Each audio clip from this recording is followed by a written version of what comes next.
Hello and a very warm welcome to this Founding Fuel Masterclass on the World in 2024.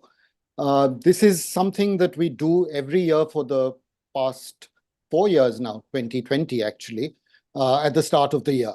And a lot of people ask us that why do we place as a platform, why does Founding Fuel place so much importance on geopolitics? I'm hoping that this year that question shouldn't be asked because I think geopolitics has ended up trumping everything else, right? And so we're delighted, and it's evident from the kind of response that we've received for this masterclass. Fantastic set of registrations and profile of participants. And I know that all of you are waiting to hear our stellar panel share their perspectives on what the world in 2024 is likely to look like, because there's so many different strands to this discussion. I won't get into that. I'll leave that to our host, Pramit Pal Chaudhuri, to walk you through. But I'll quickly introduce our panel, starting with Professor Kishore Mahbubani. Again, none of them require any introductions, but Professor Mahbubani is one of the most, I think, respected voices from Asia. And you already know and follow much of his work, I'm sure. So we're obviously very keen to listen to his perspective, given the fact that he's arguing very strongly about how the emergence of the global South in some ways, and how the West needs to recognize that. But very warm welcome to you, Professor Mahbubani. Delighted to have you. Thank you. I'll quickly move to Yasheng Huang. Professor Yasheng Huang is a familiar name for many Indians because I got to know him way back in 2003 when he wrote that foreign policy paper with Professor Tarun Khanna, another dear friend, on whether India could overtake China. They were not very certain at that point in time, but I think the picture has changed, Yasheng. I wonder if you'd agree, but delighted again to have you. Yasheng is traveling through Asia right now to also talk about his new book, The Rise and Fall of the East.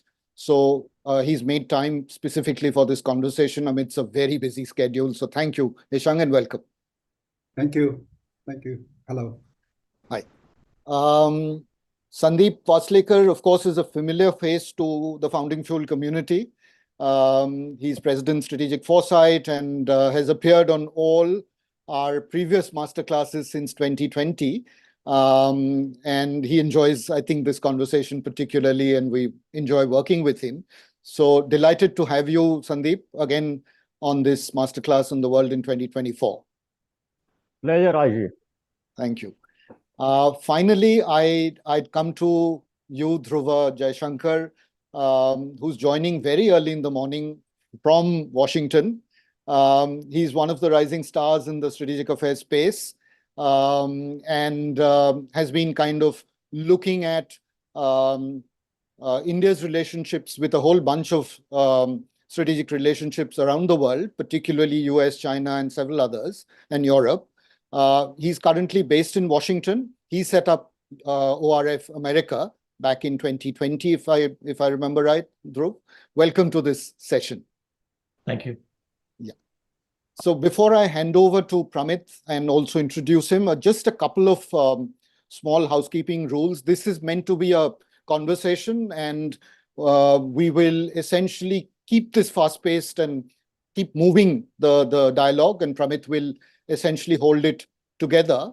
But we're also, the audience is following us on the YouTube live stream, and that's also being moderated by my colleague, Charles Assisi, who's our co-founder as well.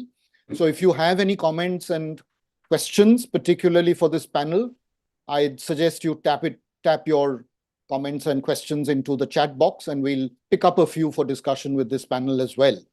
So without much ado, I want to kind of hand over to Pramit, who's again someone who's anchored some of our Founding Fuel conversations in the past, particularly the one we did on Xi Jinping's China back in October 2022. That was riveting conversation. And Pramit, of course, has more recently come on board Eurasia Group as the head of India practice. So, Pramit, I will hand it over to you now. Thank you. Thank you, Indrajit. As you said, the world is a suitably exciting place right now. Just the other day, I was watching my news feed on my laptop, and one by one, you could see the reports. Pakistan has just fired missiles at Iran, and then an hour later, Jordan has fired missiles at Syria, and then a few hours later, America has fired its fourth round of missiles at Yemen. And I was thinking, this is interesting. The world is, nobody bothers with diplomacy very much anymore. It's all about missiles, it seems. But that's a portion of the world. But there are other, remarkably, new wars seem to be breaking out every few months. Many of them which nobody pays much attention to. But there are other larger forces involved in the world. We have a U.S.-China rivalry that continues to spread, though it seems to have taken a pause, at least for the time being. But we also have the rise, as you mentioned, at least in rhetorical terms, the global south. We've heard expressions like this before. Let's see whether we'll discuss whether or not this actually means or can mean anything, given that the global south is internally itself quite divided. But finally, of course, what a lot of people have been noting, and I think it's less of a phenomenon than, of course, just a chance for us to talk about it, is the fact that about half the world is going for elections this year, led, of course, by India, at least in terms of size. Bhutan also just held its election. It was so peaceful, nobody noticed, including in Bhutan, I think. But we also have elections in Russia, which I don't think really matter. But we've had elections in Taiwan. We will be having elections and in the United States in November, and those may prove to be the most interesting, exciting, and many ways pivotal elections of this year. In fact, Eurasia Group, which you mentioned I work for now, our CEO, Ian Bremmer, in his list of top risks in the world, mentioned that the US presidential election may be his biggest concern. Or as he said, there are a number of wars in the world, and one of them happens to be the United States versus itself, which will manifest itself in the election. But talking about these elections and using them as a chance to talk about what we expect in the world, I'm going to ask the panelists to basically, I'm asking them to discuss this and give me their impressions of what these elections mean and what they tell us about the present global situation. Kishore is always ready to burst off the mark. So why don't we begin with you, Kishore? Well, thank you. Thank you, Indrajit, Pramit, for inviting me to this. Let me begin by saying the fact that almost half the world's population is going to cast their vote in ballots shows there's no democratic recession in the world. As you know, that used to be the talk, the fad for a while in the United States of America. There's a global democratic recession. People are moving away from democracies. That's not true. I think democracy is still a sunrise industry, and they'll become stronger and stronger in different parts of the world. But what is ironic, I mean, the biggest irony about the 2024 presidential election process is that in the past, you were worried about elections in the third world, in developing countries. The leaders won't accept the results. There'll be chaos. And guess what? The standard bearer of democracy in the world, the United States of America, that's the country that this year will face the greatest uncertainty, because the likelihood of a Trump-Biden election is very high, and the likelihood of Trump refusing to accept the results is very high. That's going to be an ironic reversal of how the world used to be in the past.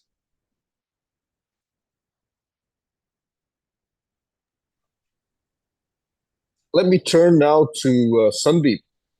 Sundeep, as you know, India will be holding elections sometime in this spring. And I believe we always have a record every year, every time we hold an election. But this year we have 950 million registered voters, I think, will be eligible. We haven't quite reached the 1 billion mark. That will be the next election cycle, I presume. But South Asia as a whole is, interestingly enough, I think every country other than Nepal is holding some kind of an election this year. And Nepal, given that the governments fall every 8 months, will probably hold one as well. But why don't I ask you to comment, if possible, about South Asia in particular?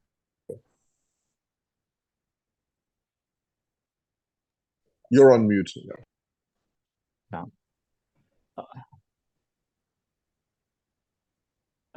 Pramit, the South Asian election season has already begun. You had elections in Bangladesh, and the outcome of many of the elections in South Asia is highly predictable. In India, the current government will return. The Bangladeshi government of Sheikh Hasina has already returned. In Pakistan, also those who are in support of the military will come to power. But the election season began worldwide in Serbia and in New Zealand just at the end of last year. And what's interesting is that even in New Zealand, which is far away geographically, the government of Christopher Luxon, who is a nationalist leader and was elected after a long time of centrist and left of center parties being in power in New Zealand. And Christopher Luxon, as soon as he came to power, he announced that he wants to join AUKUS in some way, and that he wants to put curbs on the minorities there, which is the Maoris.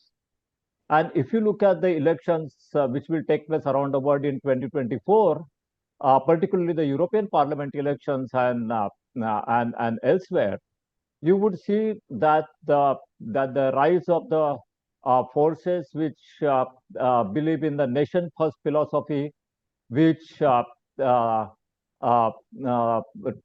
to assuage the population against threats from minorities and the threats from external forces, what you call generally the nationalist forces, they are likely to win all through this year. So this way, the year 2024 and in fact this decade of the 20s will very much resemble the decade of the 1920s, 100 years ago. Because Mussolini was elected, he was very popular. He didn't come to power through a military coup. He was supported by the masses and the classes. Hitler became popular in the 20s, though he got elected as a chancellor in 1933. But the democracy in the 1920s played a role in bringing nationalist forces to power in different parts of the world. Same thing happened in Japan a little later. And so similarly, in the 2020s, the democracy around the world, particularly in Europe, and see what happened in Serbia recently, will play a role in bringing nationalist forces to power, just like it happened 100 years ago. Thank you. So I'll turn now to Professor Yasheng Huang, perhaps giving a political economy point of view on this. Sorry. Particularly, I'm struck by the should we say crisis of legitimacy that we see in the Western countries, for example. Arguably, as Kishore has said, the emerging economies seem to be doing better on that front. And of course, but we still have elections that are highly contentious, even in this part of the world. But notably, for example, we just had one in Taiwan, which was interesting because of the direction it took, but also because of its geopolitical importance. But perhaps you'd like to talk a little, as I said, on the political economy of what we're seeing in global trends in elections. Yeah, thank you, Pramit. One thing we don't have to worry is Chinese election. So at least we can set that aside. I think I worry about the US election the most. But I worried about it maybe in a slightly different way from the way that Kishore framed it. I don't worry about the loss of Donald Trump or any other Republican candidate. I know that he is going to cry foul, that he's going to, contest the election results and election outcomes. But I think American system is sufficiently strong to deal with that type of challenge. And this time around, he doesn't have the benefit of being inside the White House to deny the election results. It's going to be a chaotic period. He's going to say crazy things, but I think fundamentally, if he loses, and he's going to contest, it's not going to matter one way or the other. I do worry profoundly about a potential win by Trump, or for that matter, by a Republican candidate from a geopolitical point of view. I think the Sino-US relations are finally being settled down, right? If we can put it that way. It took the two sides a while to figure out each other, but by this time in the the fourth year of the Biden administration, I think the two sides finally kind of figured out each other. I would argue that the Biden administration started out a little bit shaky. They should have done certain things that they began to do later, but nevertheless, the two sides settled down. If we have a new administration, right, even if it is not by Trump, we're going to start the whole thing again. And the Republican Party as an institution is extremely hawkish on China. And for a number of reasons. One is that the Democratic Party, even though there's a bipartisan consensus on China, I actually see some fracture of that consensus. The big difference between Republican Party and Democratic Party is that the Democratic Party is forced to acknowledge that they have to work with China on climate, on public health, on a whole number of issues. And also Democratic Party, historically speaking, traditionally speaking, is more averse to wars and rhetoric on wars. So they are a little bit more careful as compared with the Republican Party on matters of war and peace. And they want to cooperate with China on climate. The whole Republican Party doesn't even acknowledge climate science, and the Republican Party is extremely hawkish. My worry is when you have a Republican administration in 2025, this administration is going to declare unilaterally to acknowledge independence of Taiwan. I mean, to me, that's a huge, huge risk factor. The Taiwanese election definitely elected a leader that Beijing found problematic, but I think the DPP, the name of the winning party in Taiwan, has learned to be careful, and they are actually just received a lecture or a cautionary note from the Biden administration. Let's not go overboard. Let's just be careful about your rhetoric, about your approach.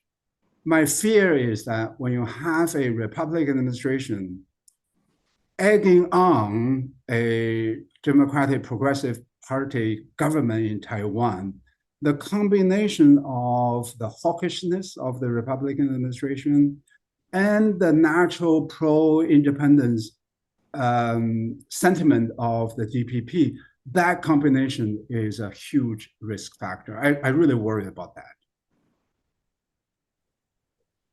Thanks. Yes, I think as you said, I think that it was interesting that the victory speech of the new Taiwanese president was noticeable that he ignored the 4 commitments that he had made, that he had said he would carry out during his campaign, all of which were considered red lines by China. So yes, but yes, it could change quite dramatically. Dhruva, let me turn to you now. As you're sitting in Washington, enjoying the weather, Biden had come in with the commitment or belief that he would do sort of foreign policy for the working class of America.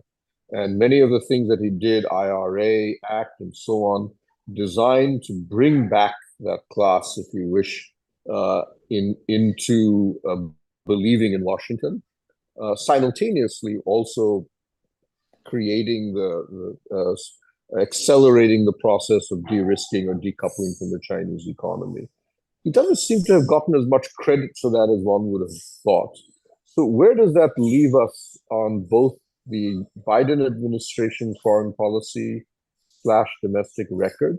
And as others have commented, what should we be concerned about after November in terms of foreign policy and the US role in the world?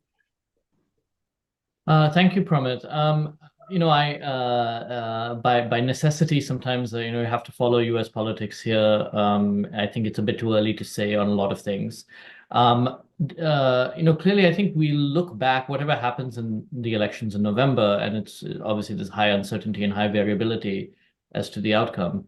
I think a number of steps taken by the Biden administration and baked into U.S. legislation will have much more long-lasting effects. And you mentioned some of the developments such as the CHIPS and Science Act, the IRA, which essentially have contributed to a U.S. industrial policy. And something actually which, again, despite a lot of other divisiveness in the U.S., political divisiveness, seems to have had buy-in. In fact, there are indications that Republican-led states are actually larger beneficiaries of this. Now, for whatever reasons, while the macro numbers for the US economy look very positive, unemployment is low, inflation has come down significantly more than any other G7 economy, interest rates are coming down, that stock market is going up. So while the macro indicators are very positive, that hasn't translated at all into public sentiment, and Biden's numbers have been steadily falling.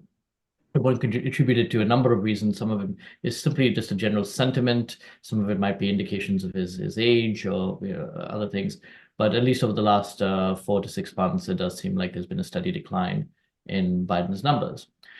His administration is hoping that by the time the November elections come around, and we're still 11 months away, that some of that sentiment will catch up.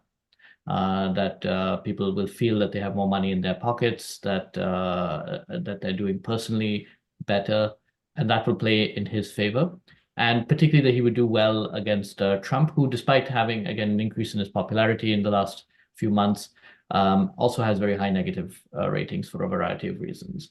So I think that's their calculation. It's a big gamble, and we'll have to see whether it'll pay off. And there are many other uncertainties along the way, including Trump's legal struggles, and questions about Biden's health and many other factors that will come into play.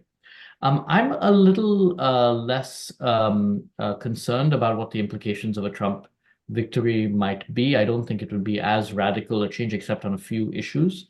The few issues in particular where there will be a complete 180 turnaround in U.S. policy will be on climate change, certainly, on immigration, where there will be a very deliberate and tough crackdown on particularly illegal immigration, but also a lot of legal immigration as well, on multilateralism, and particularly relations with U.S. allies. And I think these are 3 factors where there'll be a very dramatic variation depending on what happens in the U.S. elections. Other areas, I think, there's a much broader convergence than I think is sometimes let on, and broader agreements, sometimes for different reasons when it comes to China, when it comes to trade policy. And I don't think it'll be as dramatic as many fear. Final point, I think there are a few elections that are worth keeping an eye out for that are not getting as much attention. And I'll briefly mention one, I think, is Indonesia, which is coming up soon, and where, again, the result may have significant implications for Indonesia's standing, both in ASEAN and in broader regional affairs. A second is in South Africa as well, although there the outcome seems less uncertain. And finally, I would mention Pakistan as well, not because of the outcome, but really what it would mean for the internal political dynamics between the army in particular and Imran Khan on the other hand. Thank you. Thank you. So let me turn now to the country that, as Professor Yasheng has mentioned, will not be holding elections, or one that anybody pays attention to, which is China. China was the big story last year in terms of its very sharp, over the past couple of years, actually, a sharp deterioration of its relationship with the United States, the creation of organizations like the Quad, for example, that were effectively designed to counter China, though in specific niche areas. This year, we're starting off on a reasonably positive note as far as the US-China relationship is concerned. However, the Chinese economy, what has happened in Taiwan, and it's continuing, should we say, Cold War with India and Japan and others continues. So China is definitely there as a story and a key part of the world in the future, but it seems increasingly a domestic story. So why don't I begin, Kishore, with you and give us your sense of what we can expect from China, or what we should be looking at China in this coming year. Well, let me begin by saying, of course, the conventional wisdom is that the China economic growth story is over, and China is headed for years of slowdown. So if you don't mind, let me quote what The Economist said in 1990. It said China's economy has come to a halt. In 1996, The Economist said China's economy will face a hard landing. In 1998, The Economist said China's economy entering a dangerous period of sluggish growth. You've heard all this before. Now, in the same period in which the economists said that the China growth story is over, the China's GNP went up from $360 billion in 1990 to almost $18 trillion in 2022, an increase of 50 times through all the years, the stories that said the China growth story is over. So I think people who make predictions about the end of the China story, I hope will go back someday and read what they wrote 20, 30 years ago. Now, I agree that the days of 8 to 9% growth for China are over. When you have the world's second largest economy, when you reach a certain degree of maturity, growth will certainly slow down. And I think China will do very well if it can do 4 to 5% growth over the next 10 years. Now, most people say that China will not make it. And by the way, I'm ready to acknowledge that China may not make it. But our own experience in Southeast Asia, as China's neighbors, dealing with China, we've seen that all the predictions of the end of the China story have not come to fruition. It is true that business sentiment in China today is very bad. It is true that the business people are reluctant to invest. It is true that consumers in China are not bringing out their wallets. All that is true. And there's no doubt that China today, in this period, is in a bad patch. But as Janet Yellen herself said, China has a lot of policy space. There are lots of moves and measures that China can take if it wants to take, when it wants to take, to boost the Chinese economic growth. So I actually think my own assessment, and I'm not, let's say, an expert on the Chinese economy, is that having watched what they have done, I believe that they will, in one way or another, find pragmatic solutions to the very difficult problems they have now. And if they can keep growing at 4 to 5% a year, I think that will be enough for them, and that will keep them going for a while. Yes, I think China in many ways is already far too big to fail, if you wish. But I'll turn this now to Dr. Huang. In many ways, you're the perfect person to. Is China just experiencing what we would say a normal business cycle that in many ways it had been able to avoid in the past? Or is this something structurally much more important going? I think it's very important to distinguish between making a prediction about the economy and making a prediction about economic policies. So the Economist prediction in 1990 arguably was wrong on the policy. Arguably, it was not wrong on the economy. So let me explain. The reason why China continued to grow in the 1990s and since then, is because they changed the policy. The Economist magazine was looking at the economic policy in 1989 and 1990, and that was a very conservative anti-reform policy in place.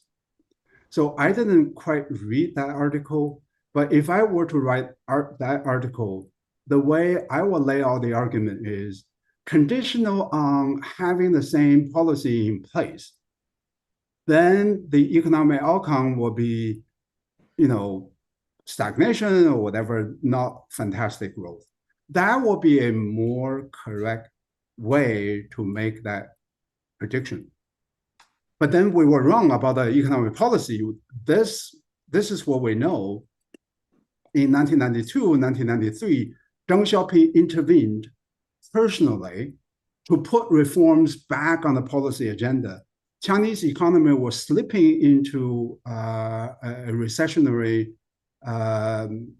phase because the post-Tiananmen leadership adopted very conservative anti-reform policies. There's nothing magical about economic growth that it has to grow, right? It depends on having the right policies in place, having the reforms in place. Chinese economy didn't grow before 1978 when Mao Zedong was the leader of the China. He had the wrong economic policies, and Chinese economy didn't. So there's nothing automatic and magical about China that guarantees year in, year out it is going to grow.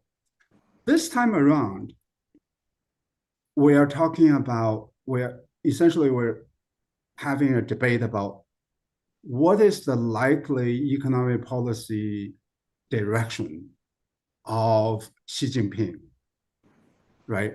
I think the uncertainty this time is more than, well, let me put it this way. Maybe the certainty this time is more than the last time, right? Because last time Deng Xiaoping intervened out of nowhere. He didn't have any formal position, and he reversed the policy course by the then serving party secretary Jiang Zemin. Who is going to reverse Xi Jinping today, right? He has to reverse some of the policies that he has put in place. So this time around, the way I would lay out the argument is that if the crackdowns on the private sector, if the outflows of foreign direct investments are not being reversed, if the consumer confidence is not restored, if the business confidence is not restored, we're not going to see a continuation of economic growth, right? We're not. We're not going to see that. But then the issue is, whether or not those policies are going to be reversed. I'm more optimistic now than I was a few months ago. The reason is foreign policy. China is beginning to repair its relationship with the West, with the United States. It's a modest step, it's not a dramatic step, but usually in Chinese history, a moderation of foreign policy is usually followed by some moderation of domestic policy, right? And the economy still matters. The economy matters in terms of generating revenue to the government, in terms of providing resources to realize the ambitious industrial policy agenda of the government, right? So in the end, the economy has to have this controlling importance. The issue is, it's a little bit difficult for the leader himself to explicitly reverse the policies that he has put in place, and because there's no equivalent of Deng Xiaoping anymore. So the uncertainty is because of that. But I think, China is beginning to readjust its policy. I agree with Kishore. I think growing at even 3%, 4% at the size of the Chinese economy, that's not a disaster. And especially if they grow it in the right way, a more balanced growth, more consumption-driven growth, more private sector-driven growth, more private sector investment, I don't worry about 3 or 4%. That's actually pretty healthy if they can do it with the right balance. So let me turn to you, Sundeep. On China, would you like to comment particularly on perhaps the Sino-Indian relationship? A relationship that was reasonably all right about 15 years ago, but has continued to deteriorate quite dramatically. It's not that the military relationship is tense. That's been there for a while, but I don't think that's changing too much right now. But what we are seeing is a lot of economic warfare in the sense of India really going after Chinese investment in this country. It went negative for the first time, I believe, last fiscal year. And when you talk to Chinese executives in India, could not be a more hostile environment. India is literally pushing Chinese firms out of the country. BYD recently asked to invest $1 billion in India. They were told bluntly, stay out of this country. And you can see other Chinese companies struggling to come in. Trade numbers are still good. China is still a huge trade party, but FDI figures are dramatically low. And if you're a Chinese citizen trying to get an Indian visa, good luck. You're probably better off just trying to smuggle yourself across the border.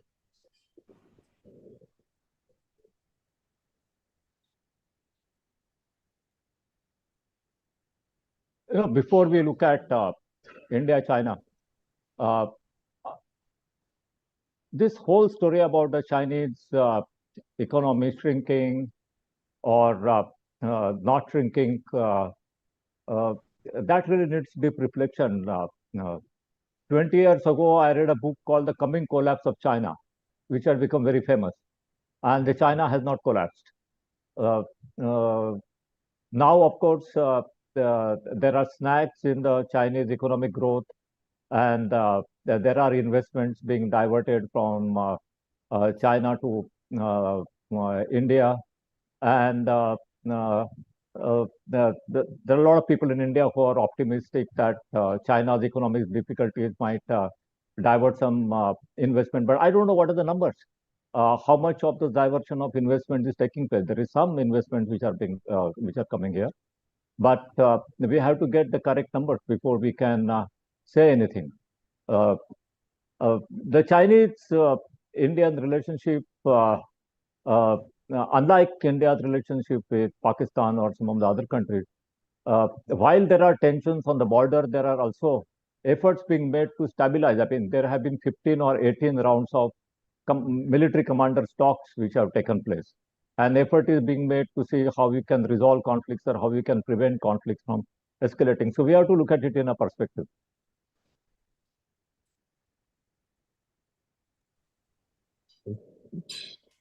Dhruva, what would you like to? Would you like to comment about the Sino-India, or should I say the overall Chinese relationship in this region, or some other element? Well, I mean, again, I'm no expert on China, but it looms so large, both, I think in Indian politics and policy today, and then also in US politics and policy today, that it's hard to escape in some ways the implications of that. I would just make a few points. I think one of the challenges, which is, let me start with from how it looks from the US. In some ways, it's not one policy, but a series of policies over the last 5 to 10 years, particularly after Xi Jinping's ascension to power, have essentially triggered some negative responses in very diverse communities in the US. So, for a variety of reasons, whether it was large market access, whether, a number of things, there was a lot of attraction to China. There were a lot of, but again, I think it's not one issue. A number of things have accumulated over time. On the far left, it is concerns about human rights and developments they've seen in Xinjiang and Hong Kong. On the right, it is sort of a more militaristic approach in the East China Sea, in Taiwan, and the South China Sea.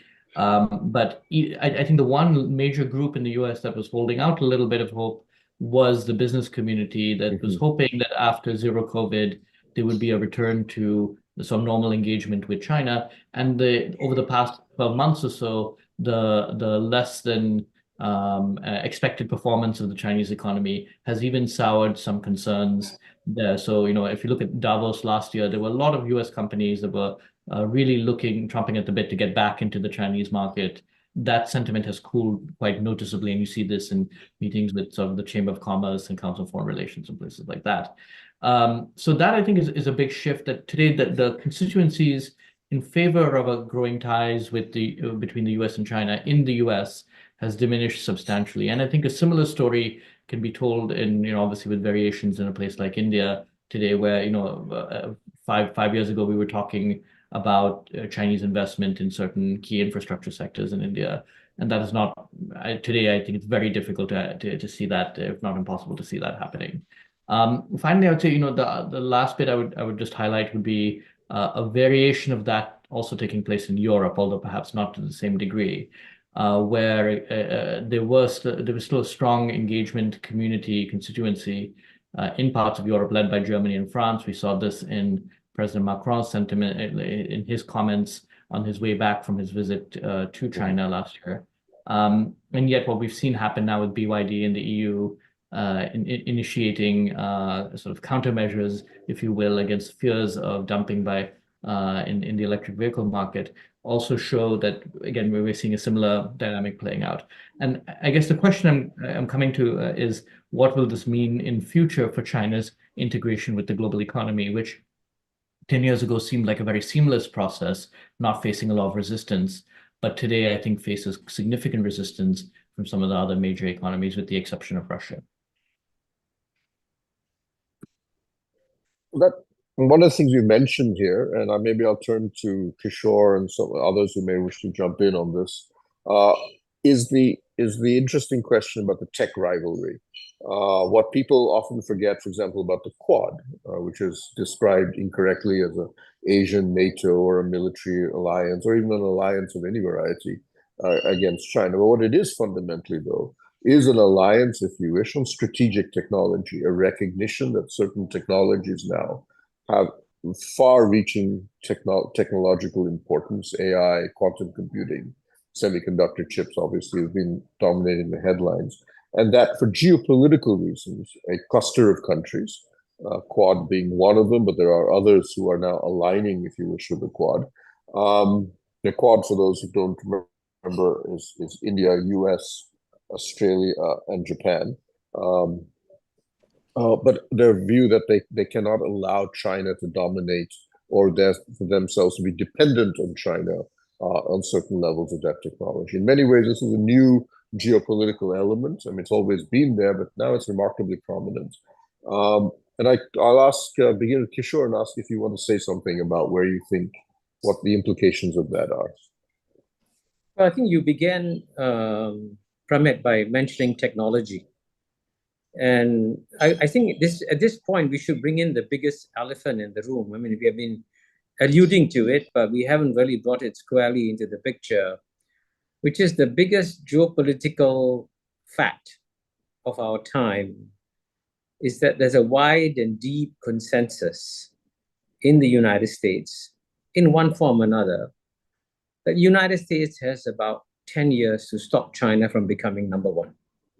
And on that's why there's a remarkable bipartisan consensus, despite the fact the United States has never been so polarized, so divided. Is actually united on the fact the United States must stop China from becoming number one. And that's what my book Has China Won is about. And from that flows a lot of consequences. And so, for example, when you mentioned technology, it's very, very clear that the United States is going to try and stop China's technological development. And that's why you have this restrictions on the export of chips and so on to the United States. And here, the question basically is, over the next 10 years, is whether the United States will succeed in stopping China's development, or will it fail, right? And that, I think, will determine the outcome of the global geopolitical picture. I would say it is certainly possible that the United States may succeed in stopping China's development in one way or another. But if you ask me to make an educated guess, I say that it is going to fail. And in fact, that's why Professor Tony Chan, the president of CAUS, Ben Harburg, and I wrote a piece in Foreign Policy a few months ago, pointing out that all efforts to stop China's technological development in the past have failed, whether it's in the space station, whether it's in nuclear weapons, or now in terms of battery technology and so on and so forth. The Chinese have remarkable capabilities to catch up. But equally importantly, and this is the other big fact which I hope we will try to address, is what are the majority of the countries of the world doing? There are 193 countries in the world, by the way. Are they, in the Cold War, one of the reasons why the United States succeeded so handsomely in the battle against the Soviet Union is that basically you got a large majority of countries, both in the developed world and in the developing world, I mean, Indonesia, Pakistan, Brazil, and so on and so forth, joining the United States in the campaign to isolate the Soviet Union. This time round, it's important to emphasize, since you mentioned the Quad, you notice that the Quad never, ever says that it is an anti-China alliance. It never says that. I mean, one can understand very clearly the deep concerns that Japan, India, and Australia have. And it's a perfectly natural development. But they're very careful to say that they're not an anti-China organization. And more importantly, and this is a critical fact to remember, that after the United States went around the world trying to persuade countries, cut off your links with China, cut off your links with China, and by the way, some have, just as Italy has dropped out of the Belt and Road Initiative, but about 140 to 150 countries have joined China's Belt and Road Initiative. So if you say that countries vote with their feet, it's actually quite stunning how many countries have decided that they're not going to cut off their ties with China. They're not going to isolate China. And China, as you know, does more trade with the rest of the world than the United States does. So that, at the end of the day, is the big picture that we have to focus on. What's going to happen to the US-China contest over the next 10 years? And as I said, the US may well win, but there is an equally strong possibility that the US will not succeed. And then think about what kind of world do we have then? Good point. Anybody would like to jump in on this and talk particularly about the issue of technology and geopolitics? Professor Huang? I think it's very dangerous to, I'm saying this to live in DC this year. I'm saying this to the people who are in the US government, to describe the US policy as containing China. It is, first of all, I think it's a wrong way of thinking about it. And because it's basically assigning the whole cause of the deterioration of the relationship between the two countries to the United States. I think the United States definitely bears a very heavy responsibility for the deterioration, but it's hard to argue that China is completely innocent of the development, right? So, so within China, there has been a substantial deterioration of the kind of economic freedom and even social freedom that we have taken for granted since 1978. The constitutional revision in 2018 that abolished the two-term limit, it's hard to argue they did that because of the US, right? And the zero COVID controls in 2022, which basically froze the economic business activities completely. It's hard to argue that's because US has some EU thought out policy towards China, right? So, and I think the COVID management is deeply casting a deep shadow. It has to do with credibility and the trust and the willingness to share the data and information with the rest of the world. So that's one thing I want to emphasize. The other thing I want to emphasize, going back to the earlier comment, look at what happened in China in the 1990s after that Economist magazine made that prediction. China and Taiwan reached a famous consensus. It's called the 1992 consensus, right? That would obligated the two sides to work out their differences, okay? China began to adopt a negotiation approach with other Southeast Asian countries on South China Sea, right? China began to liberalize the FDI controls. China was working to join the WTO. The famous statement by Deng Xiaoping, hiding your strength and that statement.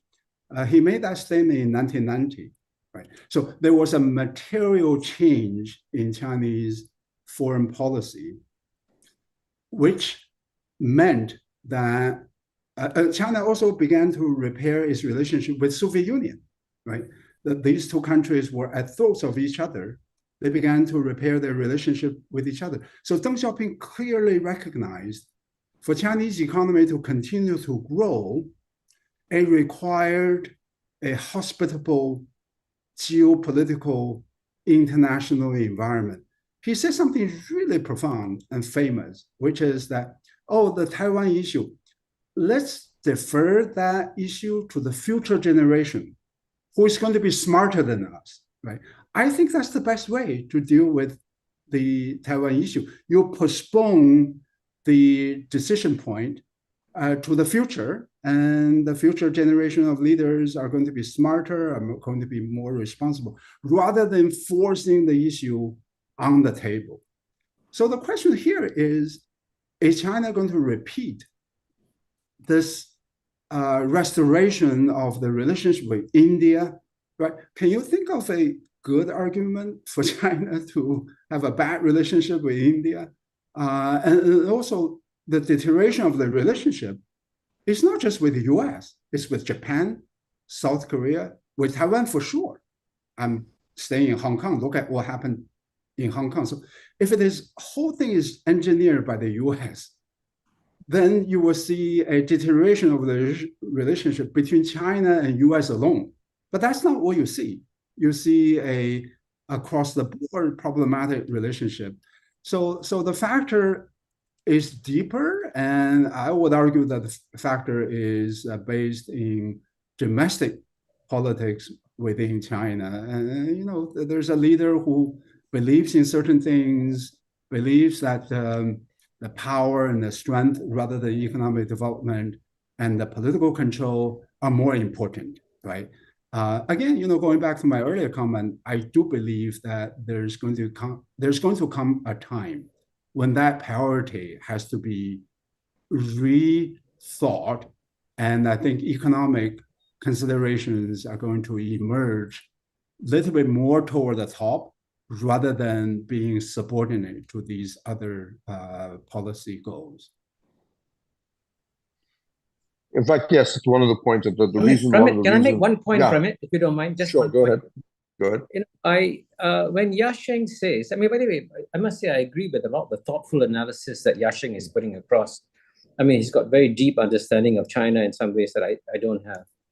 But when he said that possible the deterioration in US-China ties may be due to the domestic policies of Xi Jinping, the fact that they're becoming harsher and so on and so forth, you have to remember that in foreign policy, domestic policies don't matter.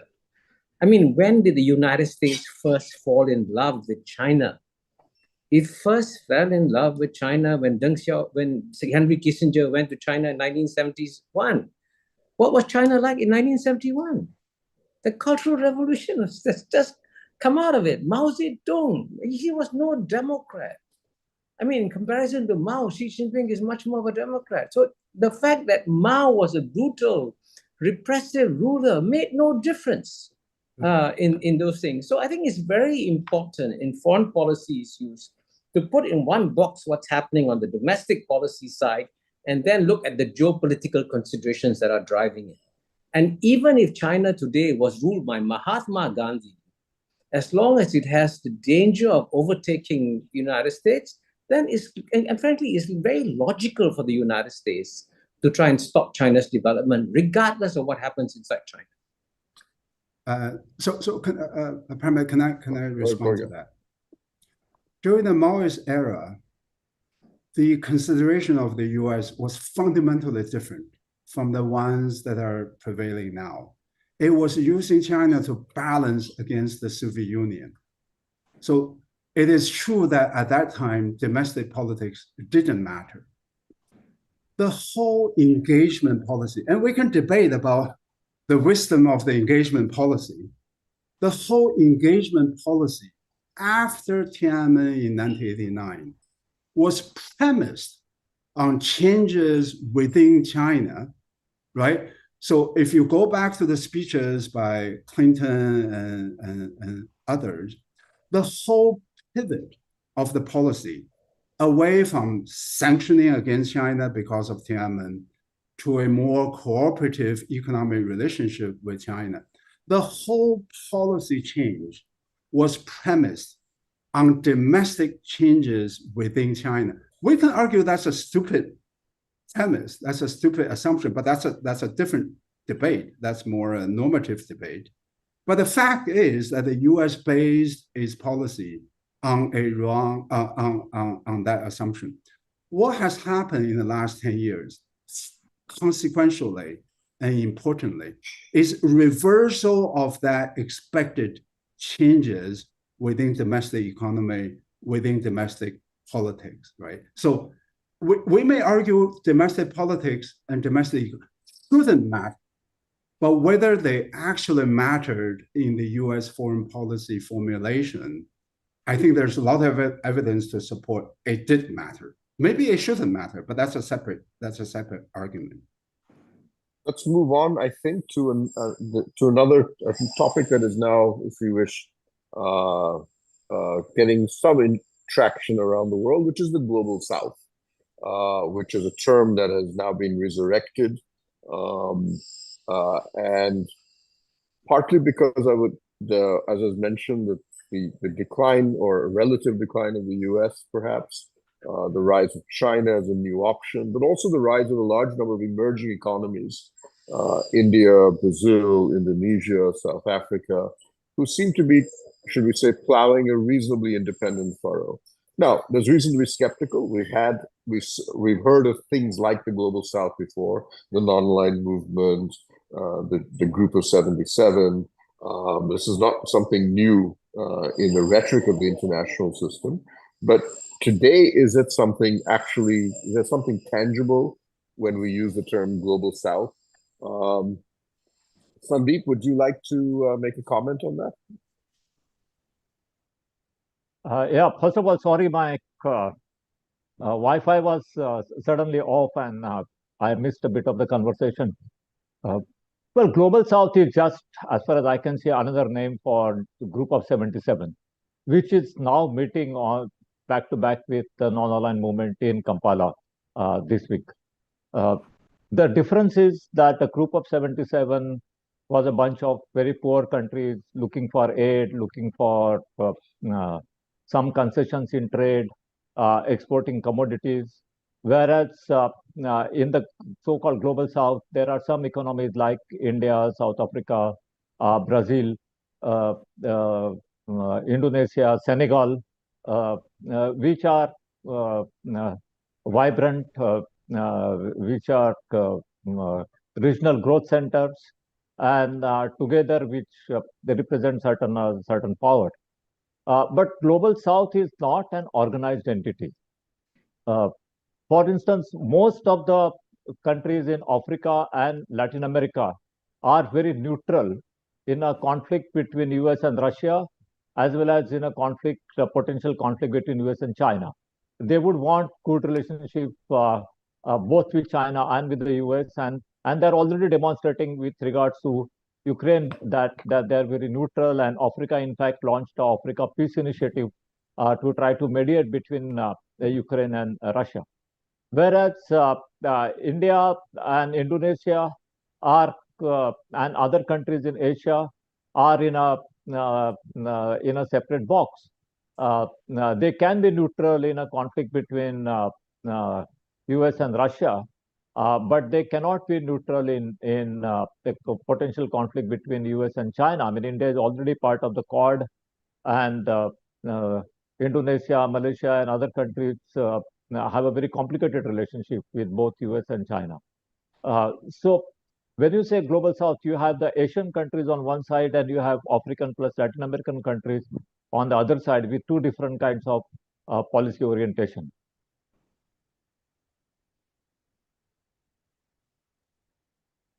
I'd like to make a comment on what you think about the global south and what are its ramifications. Sorry, Pramit, was that for me? Yeah. Yeah. I would actually frame the global south somewhat differently. I face a lot of questions, particularly in the US. And to be honest, there's more resistance to the terminology of the global south in the global north, in Europe and in the US than I find in many other places, which I think tells you something about how people in the global north maybe need to get out a little bit more. I define it a few ways. One is these are countries that have a shared legacy of a sort of post-colonial history and memory and legacy. In some cases in Latin America, it's 200 years ago that they achieved their independence, in some cases much more recent. Second, these are all countries that had a sort of belated development. That is, at least until the 1960s and 1970s, these were developing economies very much. And as a combination of those two factors, the sort of post-colonial histories and their belated development, they are underrepresented at international institutions, at least international institutions that matter. So I think that broadly is the definition of what unites a Mozambique and a Vietnam and a Bolivia. These are some shared characteristics. In practical terms, what is it that is there a common agenda? And I don't think it's geopolitical. Obviously, there are a lot of differences amongst these groups, including within regions. There are regional rivalries, in some cases, regional conflicts playing out. And on the major issues of the day, the geopolitical issues, they have very different positions when it comes to relations with Russia and Europe and the US and China. So I don't think that is the barometer to look at in terms of, but there are certain issues where they have some common concerns. One is, I think, basic supply chain security when it comes to some fundamental needs, which are energy, health, food. And these are some of the areas where a combination of COVID and the Ukraine war, and now exacerbated by the Israel-Gaza war, have prevented these countries, again, because of inadequate representation and the developing status, from their needs being met. And this, I think, has contributed to this sort of coalition of the Global South, at least on this set of issues. A second is institutional reform. That they've seen, despite lip service paid to reform of Bretton Woods institutions and UN institutions, there really hasn't been sufficient progress on those things. And therefore, now I think they're contemplating new geometries and new kinds of institutions. And finally, I think particularly on the issue of climate, there's a question of some of the divides that were baked into the Kyoto Protocol and the UNFCCC process, which created a definition, of developed and developing economies and differential responsibilities for those economies. That essentially the developed economies have been trying to walk that back. And have not been living up to their commitments on those issues. So these are, I think, are some common areas which are common issues that are animating the Global South, despite their many differences otherwise. My final point on this is, I think it would be, going forward, it would be unhelpful to look at the Global South either as simply a resuscitation of the non-aligned movement or something like that, because I don't think it's fundamentally a geopolitical definition. Nor would it be even useful to look at it always as a singular block, but it will be more a broad area of contestation amongst the major powers. And there's now, again, a belated realization in the past year or two in capitals in the US and in Europe that they have paid inadequate attention to the Global South. And I think they were genuinely taken aback by the lack of support they received from global South countries in the war in Ukraine, that they realized that they often had very independent relations with Russia. But increasingly, I think that has led to a sort of a change and a shift in attention, which is perhaps overdue. I think also some of the limitations of what China and Russia can offer some of the countries in the global South is becoming more apparent. And to give the example of the Belt and Road Initiative, you had over 36 countries, I believe, sent heads of state or government to the Belt and Road Forum that took place before COVID. Only 23 did afterwards, one of whom was Argentina, which has now seen a change in government. You've seen, again, whether it's in parts of Central and Eastern Europe, in Argentina and the Philippines, very, rapid turnarounds in their relations with China. At the same time, you've seen countries like Saudi Arabia or the Maldives trying to rebuild or build bridges to China. So increasingly, I think the global South will not be a bloc. It will be more of a broad area of contestation for the major powers, including China, India, US, Europe, and others, for international influence, realizing that they make up the majority of the world's countries. I'll turn to you. You've been a strong advocate that the global South needs to be taken very seriously, and that it does represent a fundamental shift in global dynamics. You're referring to me? Oh, okay. We didn't hear the first word you said. I actually think that if you look at the world globally, among the big things that are happening in the world, one is, of course, the US-China geopolitical contest, which will drive world history. The other big global shift that is happening is actually the end of the era of Western domination of world history. And actually is accelerating dramatically in our time. And I think Dhruv has pointed out how there's unhappiness about the lack of representation of the global South in global institutions. But the critical thing here is that one of the greatest imbalances in the world is that the 12% of the world's population that lives in the West is overrepresented, as Dhruv indicated, in global institutions, and the 88% who are, in a sense, broadly speaking, are the key participants of the global South, and they are underrepresented. And what's happening now is that power is shifting in real terms to the global South. Let me just give you 3 or 4 statistics. Number one, if you had to compare the economic weight of the G7 vis-a-vis the BRICS countries, the 5 BRICS countries, in purchasing power parity terms for a start, in the 1990s, the G7 had about 50%, something like that, of the global GNP, and BRICS maybe had 10 to 15%. Today, by the way, in PPP terms, BRICS is now larger than G7 in economic size. That's one big shift. On a more micro level, Japan was the world's 2nd largest economy in the year 2000. So large that it was 8 times the size of the combined 10 ASEAN economies in the year 2000. But by last year, Japan had gone from being 8 times bigger to just being 1.3, 1.4 times bigger. And by 2030, ASEAN will be bigger than Japan. Another indication of a shift. Thirdly, in between the years 2010 and 2020, if you ask yourself, did the $17 trillion combined EU economies add more to global economic growth, or the $3 trillion ASEAN economies? Who added more to global economic growth over the whole decade? It was ASEAN, not the European Union. So, these are powerful indicators of a real shift of economic power. And I think what the global South is asking is that you got to give us more space politically too. And one way they're signaling that, by the way, the most concrete way they're signaling this, and Dhruv mentioned this also, is that after the West condemned Russia's invasion of Ukraine, and Russia's invasion of Ukraine must be condemned, it's illegal under international law. Majority of countries condemned the invasion. But when the West imposed sanctions on Russia, 85% of the world's population did not impose sanctions on Russia. And that was a clearer signal that the West is going in one direction and the global South is going in another direction.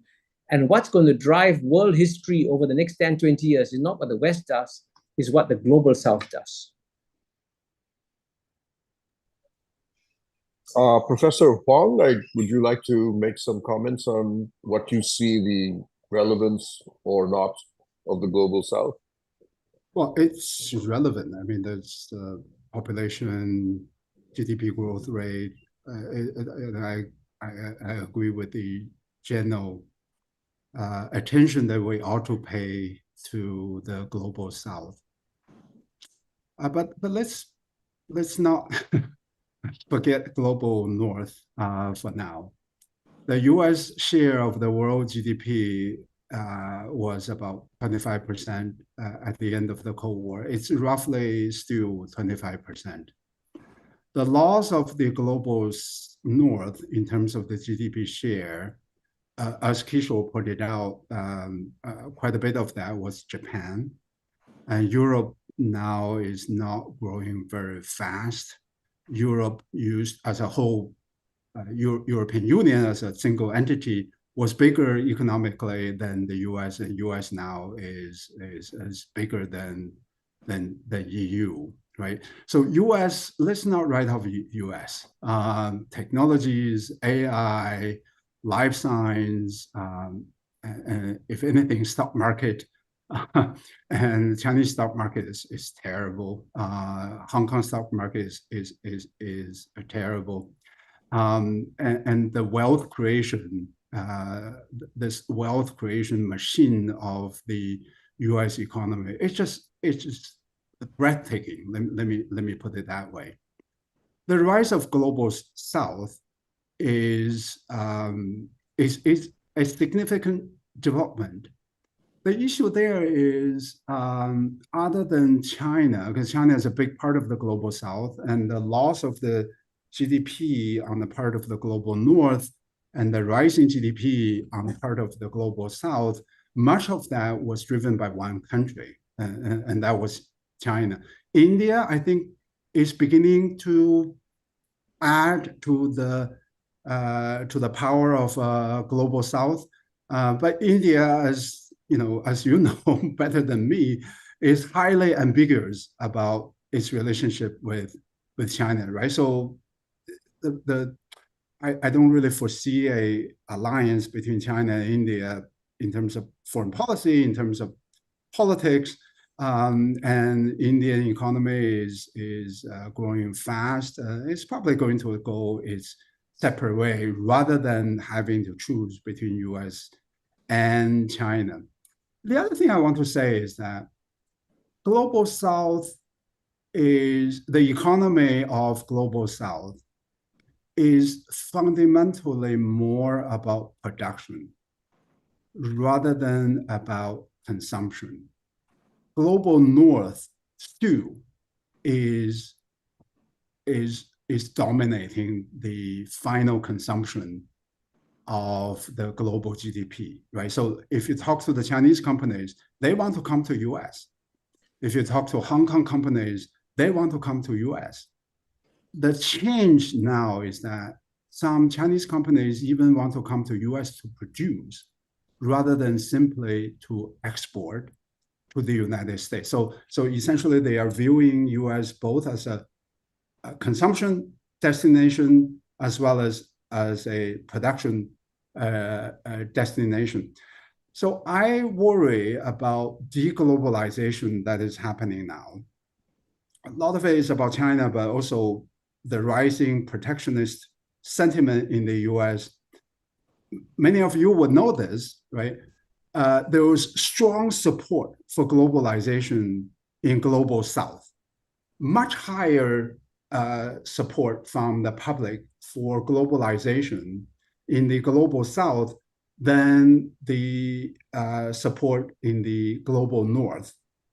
Now we have this deglobalization that is driven by geopolitical tensions, by protectionist sentiment. The Biden administration has this line that foreign policy ought to serve the American people. It's kind of people-centered foreign policy. That's a new phrase. We never heard about that before, right? So essentially it's about deglobalization. Globalization has been one of the best things that's happened to the global South. linking the production capability of the South with the consumption depth of the North. Once you cut that link off, I worry about in the next 20 to 30 years, the global prospects for economic growth on the part of both global South and on the part of the global North, because globalization links the production efficiency of the global South with the consumption potentials of the North. Once you cut off that link, both sides are going to pay a price. So I'm going to now turn to the panelists, and I'm going to ask, since this is about the world in 2024, I'm going to ask each of you. We have conflicts. Actually, the bloodiest one is in Yemen, 600,000 dead, I believe. But in across the Horn of Africa, of course, a spreading one that emanated out of Gaza. We have almost a separate one in the Afghanistan-Pakistan border going on. We have an incipient one in Taiwan. And we, of course, have discussed all the elections. Your concerns, what are you looking at about this year that you are concerned about? What do you think is positive? And if you want to, please make forecasts about what you see as being what you expect in 2024. Sundeep, can we begin with you? Pramit, the year 2024 is going to be a year of wars without winners. This year, the wars will continue all through the year. Ukraine war will continue at least until January 2025, when the new US president is in the White House, new or renewed. And then Putin will take a call about what he wants to do.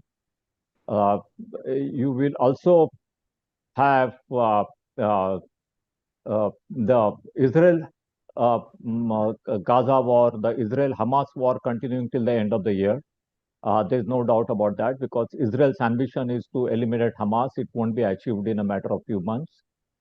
And as a result of that, there will be instability in Yemen.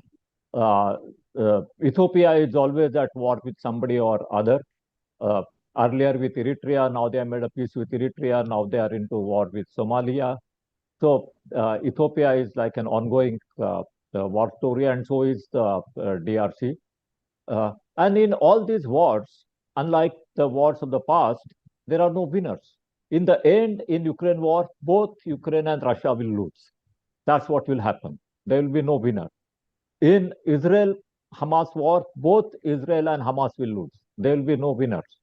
Israel might win a military victory, might secure a territorial control over Gaza, but they have already lost in terms of their strategic objectives of entering into an alliance with Saudi Arabia, UAE, and Bahrain. That's not going to be possible for Israel anymore. So Israel will make a lot of strategic losses. And that will be the case with all the wars of 2024. As we approach the end of 2024, a lot of countries involved in war will start looking at the US elections and what happens, and will start calibrating their policies in that direction. So, so this is good. And plus, there may be new wars. You just had election in Serbia, and you had Alexander Vučić, who got elected as the president. And he doesn't want to accept a peaceful relationship with Bosnia and Croatia. And there might be a spark in the Balkans. We might have a war between Serbia and Bosnia-Herzegovina, or Serbia and Croatia.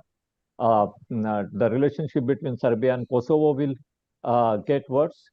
I don't think there is going to be any war in with regard to Taiwan.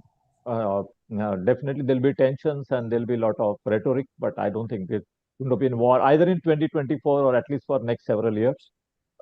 But there will be a lot of other wars in Middle East and Ukraine without any winners. Dhruva? Yeah. Would you like to, for 2024, what is your crystal ball saying? A prediction is always a dangerous exercise, and I'm reluctant to make, and especially concerning predictions about election results is always concerning, and conflict. And who would have predicted at the beginning of 2023, for example, that you would see a conflict of this intensity in Gaza by the end of the year? But that being said, I'll just make sort of what I think are 5 broad trends to look at. And then 3 somewhat more maybe things that people are, not that these are the most important, but things that people may not be paying attention to. One is in the run-up to November of this year, I think we will see the US consolidating a lot of its more productive partnerships. And some of this will be as a hedge against whatever happens in November in the election. So the partners will want to make maximum gains. It will also be the Biden administration trying to consolidate some of the developments over the past 3 years. And this will be primarily with the Quad, to some degree with Israel and I2U2, definitely with NATO, with South Korea, with the Philippines, with Taiwan. And so I do think we'll see some very forward progress on military cooperation with these countries, technological cooperation, even possibly some economic cooperation. China will make some gains, particularly in Latin America, where I think people are not paying particular attention to, but maybe outside of Argentina, really, in some ways, the floor is lower. But these are countries that see China as a major political or military threat, but see a lot of opportunity still.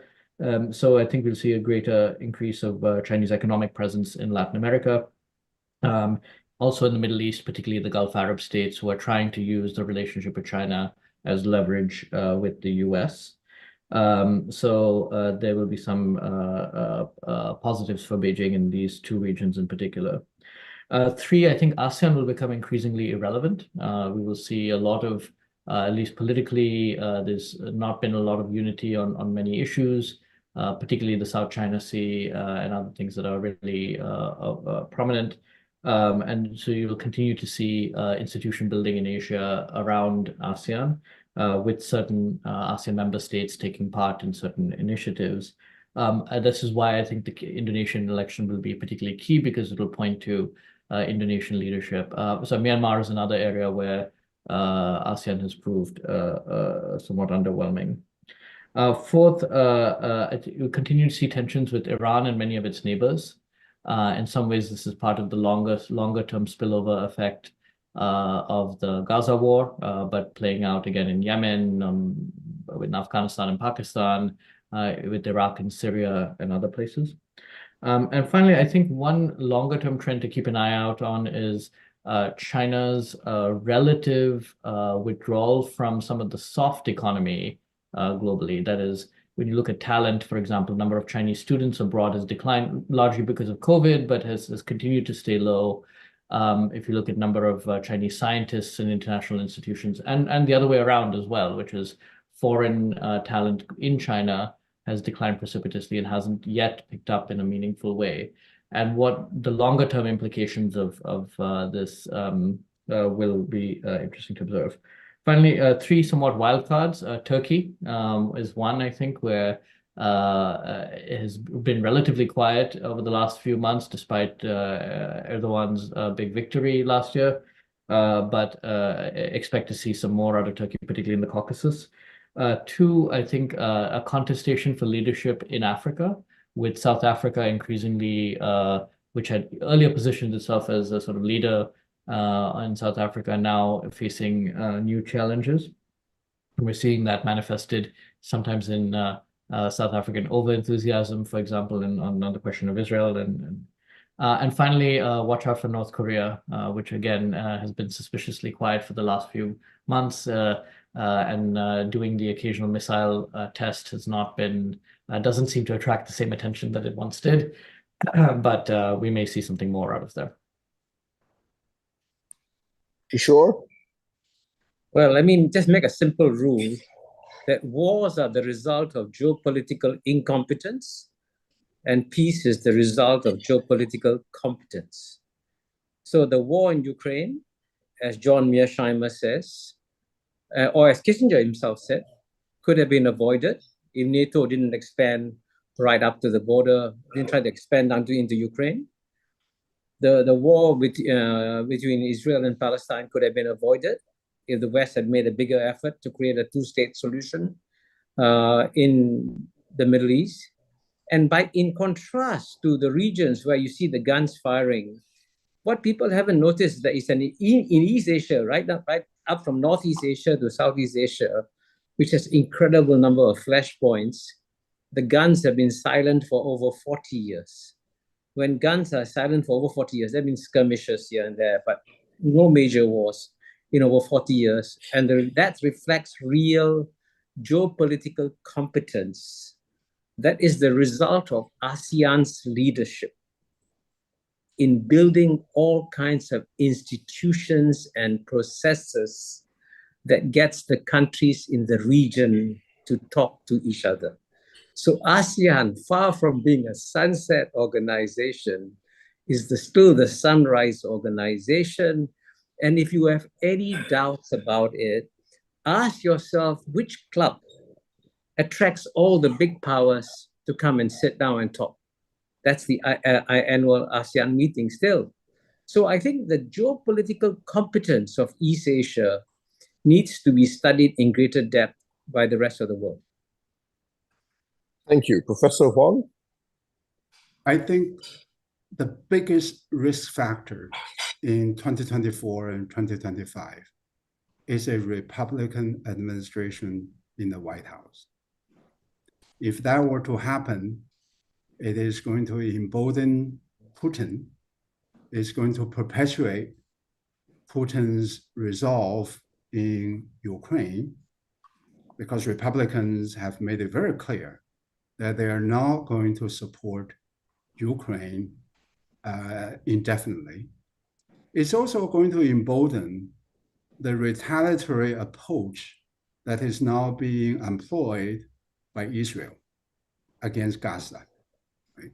Because Republicans are going to encourage a scorching earth method employed by Netanyahu. The other thing I want to say is that the other risk related to that is an escalation of tensions with China should a Republican administration come into office in 2025. The Republican argument today for not supporting Ukraine is directly based on their view that China is #1 enemy. We shouldn't divert our precious resources to support a country that doesn't matter. It's actually China that is really the heart of the American geopolitical focus. So I really disagree with the earlier comment that there is not going to be a big difference between Democratic administration and the Republican administration in terms of China. There's going to be profound difference. There's going to be profound difference between the current administration's approach and the future Republican administration's approach. Trump introduces additional issues, right? The chaos and others. And also a Republican administration is more likely to withdraw the US from the rest of the world. If Trump becomes the president, he may withdraw the US from NATO. If that were to happen, that is going to introduce a whole bunch of geopolitical uncertainties and instabilities across the world. So I will come down on this. The biggest risk factor is the US election, electing a Republican administration. Thank you. I believe, Indrajit, we have a couple of questions from the audience. Yes. Before we get to the questions, there's been some very interesting comments from some of our senior leaders, Mr. Vivek Patpardhan, Akhil Busrai, Amrita Chaudhuri, Devanshu Datta. They're really enjoying the conversation because it's been unbiased, it's been candid and insightful. I'm going to pick two questions that haven't been discussed so far, which is really what's going on the space front beyond, so what are the superpowers doing? How can India play the game on DPI and space particularly? if the panel has some insights, it'd be worth listening to. Anybody like to tackle those subjects? Space and Dhruva. Space and DPI, is that it? Yes. Okay, and they're rather different. I can take a Yes. short stab at space. I mean, just because I think it's a very fascinating area. So space is emerging as currently sort of an area of what can say friendly competition. In some ways, we're in the midst of a second space race that has just started in some ways. One of the challenges with space, apart from so there are two interesting characteristics, three rather. One is there are a lot of dual use applications in space. The same technologies can be developed for both military purposes and for civilian purposes. Whether it's launch capabilities, whether it is placing satellites in key positions for Earth observation. So a lot of the scientific prowess required for military applications is very similar to space. So that's one characteristic. Second, very few countries actually have a launch capability. So the number of key players is rather limited, even though now a very sort of a dizzying array of countries now have space programs. Many are still limited by their launch capabilities as well. So to give an example, the UAE, even Singapore has a very interesting space program, but it has to cooperate with one or another set of partners for launch. The third characteristic is actually, despite the fact we think of space as sort of infinite, but there's actually limited real estate because of the science of orbits. And so we will have growing contestation, at least in the satellite space, for limited real estate, if you will. And who gets to govern that? And again, very few key actors will really play a role again, this is an area of budding cooperation. It's also an area interesting where, the US, for example, many of the themes that we've discussed over the past hour or so can be in display. China has become a really preeminent space power over the last few decades. The US, which had no launch capability a few years ago, now has effectively two parallel programs, one more public and one more private, SpaceX, that have really made it now a very serious competitor for heavy launch. And then India, for example, has carved out a very interesting niche for itself as a very low cost but very competitive space launch provider. So this is going to be a really interesting area of competition. It will not always be explicitly military. Two recent developments I would highlight. One is India joining the Artemis Accords, along with the US and many of its allies during this state visit by Prime Minister Modi last summer. The second is we actually saw the first conflict in space a few months ago when Israel shot down a Houthi missile that was technically in space. So for the first time, we're actually seeing in some ways the very active militarization of space, and it speaks to how the Houthis, who with Iranian technology, not even what would be considered the most sophisticated space technologies, now have an ability to launch ballistic missiles into space. Thank you so much, Dhruva. That was particularly insightful and interesting as well. I'm very conscious of the time. We've kind of crossed the 7 o'clock mark that we'd kind of set. So I know, Yasheng, you have another engagement to go to. So I'll thank you and request the others to just stay on for a minute. Thank you so much for joining us this evening. Thank you very much. Thank you. Yes. Bye-bye. Thank you. I have a couple of other announcements before we kind of wrap up. First of all, a big thank you to all our panelists, Kishore, Sundeep, Dhruva, and of course, Yasheng and Pramit for kind of leading this conversation. So thank you really for your time. And we don't wrap up here usually. So this conversation continues. There are three things that as audience you can expect by tomorrow, which is that we will share a copy of the recording, which will come to you. We will also share a distilled summary of the conversation in a 10-minute read of sorts, which my colleague Shweta expertly does every time. It's quite remarkable how she gets that done. And the third one is we've invited 4 esteemed guests on this from the audience to share in 2 minutes, a short audiogram on their reflections on what they've learned from this conversation, right?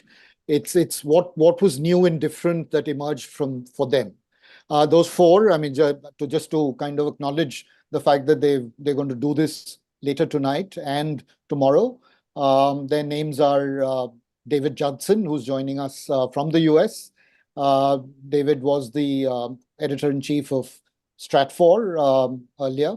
Anuradha Rao, she was the deputy managing director at the State Bank of India and now an independent member on the NSE board. There's Vivek Kelkar, who's the co-editor of the Cosmopolitan Globalist, which is a very fine platform on strategic affairs, which you might want to look up. And finally, T.N. Hari, who's the co-founder at the Artha School of Entrepreneurship and a very well-known figure in business circles. So they've volunteered to step up and share their reflections. So all 3 things will kind of come to our audience, who very kindly have signed up and been very enthusiastic. The feedback's been on the chat group been very supportive. So thank you so much for the panel, for joining us. And we certainly look forward to continuing this conversation through 2024, because there's clearly lots happening across the world, and it'll keep us, I think, on our toes. Thank you again, and have a great weekend. Thank you. Thank you very much.